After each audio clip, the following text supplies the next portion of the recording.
When it was announced in March of 2014, Firewatch looked like an interesting game. Then after we saw gameplay of it, I was pretty excited for it. And now it's out, and this is my review of it.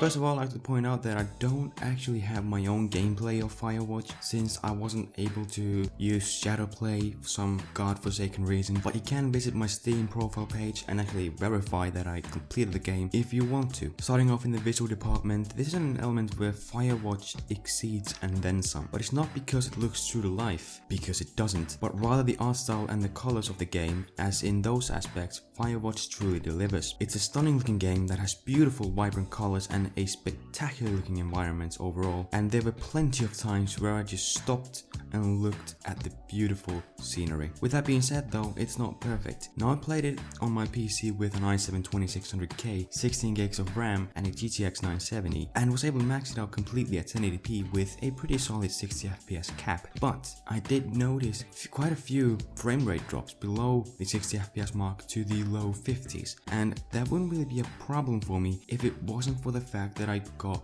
micro stutters each time that it dropped frames. Now this can't be a VSync issue because I had VSync turned off when I played it, so it's gotta be a problem within the game itself that it stuttered when the frames dropped. And while it does look beautiful, it doesn't really look demanding enough to make a high-end GPU like the 970 drop below the 60 FPS mark at 1080p. So there does seem to be some form of optimization issues, and from what I've heard, the PS4 version is even worse in regards to the frame rate, so it's clear that Campo Santo has some extra work to do when it comes to optimization and performance of this game. The story in Firewatch is definitely the game's strongest element. It's a simple yet effective story that really grabbed me right from the beginning. Now it is a linear story with linear outcomes, but it's the dialogue where you can really impact what happens throughout the story. You play as Henry, a fire lookout, and the only contact you have is to another lookout called Delilah through a walkie-talkie. You can decide whether to be a nice friendly person or an asshole, which encourages replayability to hear what kinds of conversations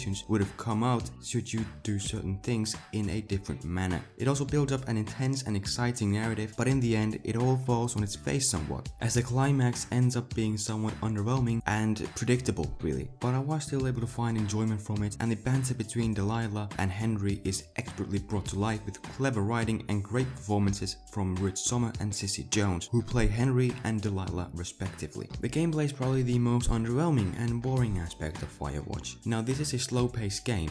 I knew that before buying and playing it, but my god, I never expected it to be truly this slow-paced. There are a lot of unnecessary animations for even the tiniest gaps and creaks, which just drags the game. Navigating the environment is also less than great, as I found myself getting lost quite a few times, either because the game has some issues helping you navigate, the map is not a huge amount of help since the paths are almost never clear and defined, or that I'm stupid. The compass did help navigation though, so it's not a massive issue, but still, yeah. The biggest negative about Firewatch, however, is its length. It's short. I mean, really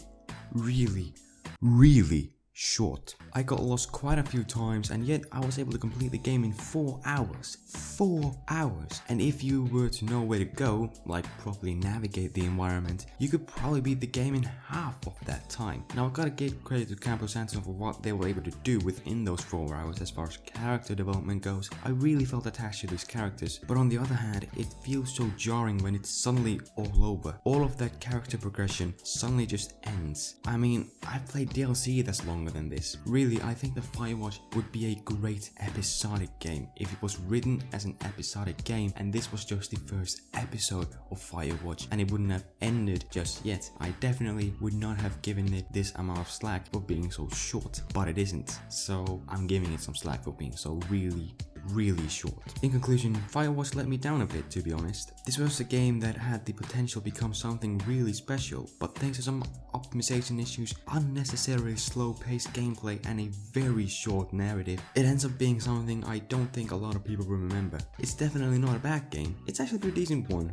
considering it's the developer's first game, but compared to other games of its caliber, and price, it lacks significantly in just pure content. With that being said though, I do look forward to Campo Santo's next project and I hope that it will deliver something great. And I give Firewatch a 7 out of 10. Thank you a lot for watching my review of Firewatch. Let me know what you think about this game in the comment section down below. And also do stay tuned for my Unravel review, which should be coming out sometime next week. Either way, thank you a lot for watching and I will see you in the next one.